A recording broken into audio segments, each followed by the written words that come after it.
Thank you, Mr. Speaker. I allot myself as much time as I may consume. The gentleman is recognized. Mr. Speaker, in September of 2020, FBI Director Christopher Wray, testifying to Congress, stated that the greatest threat to the homeland were lone actors radicalized online. He went on to talk about domestic violent extremists, homegrown violent extremists, racially motivated violent extremists. The fact of the matter is that in our nation, we're seeing an increase in extremism and the threat of domestic violent extremism across the country. From Charlottesville to the shooting of the Tree of Life Synagogue, we are seeing this increase in our communities. No community is free from it, and no segment of our society is immune from the threat.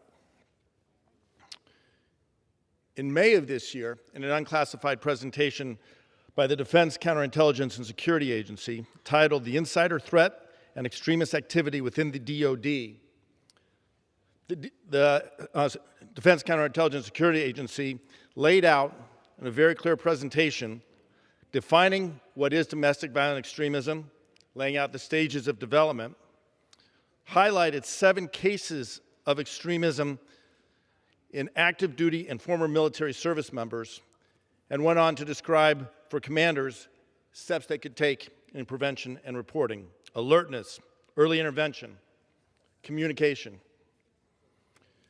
This amendment, my amendment, would require the Department of Defense, the FBI, and the Department of Homeland Security to report on extremism or threats of extremism within our military or within our uniformed services. Threats of neo-Nazi, white supremacist activity, or any other extremist activity that could be a threat, as not just within the services, but including service members separated from the service or federal law enforcement, whether it's due to white supremacist or neo-Nazi incidents.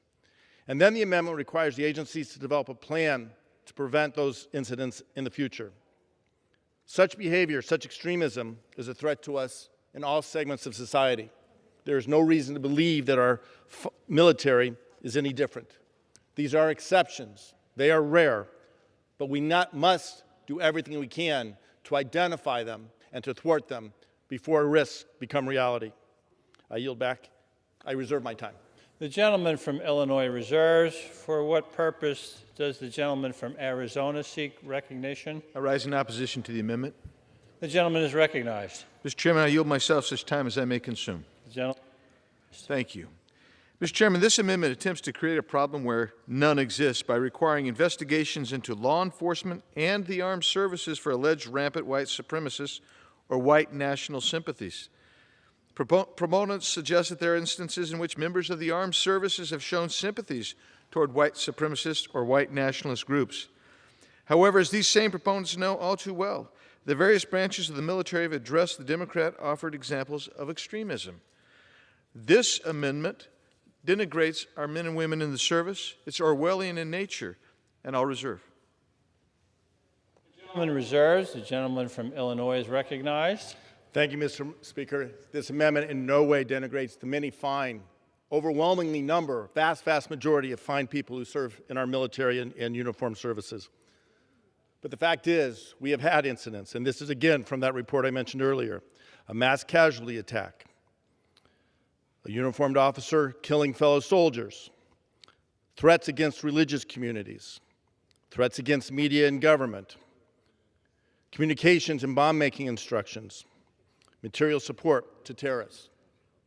These are not made-up examples. They are real examples. They are exceptional. They are exceedingly rare. But it is incredibly important, critically important, that we identify these threats before they become incidents, before lives are lost. We need to make sure we're getting this information and taking the appropriate action. It's something we can do together. I hope we can do it in a bipartisan way. I reserve the balance of my time. The gentleman reserves. The gentleman from Arizona is recognized. Thank you. In fact, every member of the military who showed an interest or actual participation in a white supremacist or white nationalist group has faced discipline. The relevant branch either demoted the individual, discharged them, or otherwise disciplined the sympathizer. Further, the armed services have taken steps to address these concerns going all the way back to the 1980s. At a time when it is difficult to recruit military and law enforcement, Democrats should not be maligning their integrity by implying they're overrun with white supremacists and neo-Nazis. In fact, we've lost recently tens of thousands forced out of service, military service, due to the vaccine mandate. We are way below in our recruiting levels. This type of malignancy, this type of imputation of bad conduct in a generic form, in a generalized form, because that's what this amendment does, actually will make it harder to recruit. I urge the defeat of this amendment, and I reserve the balance. The gentleman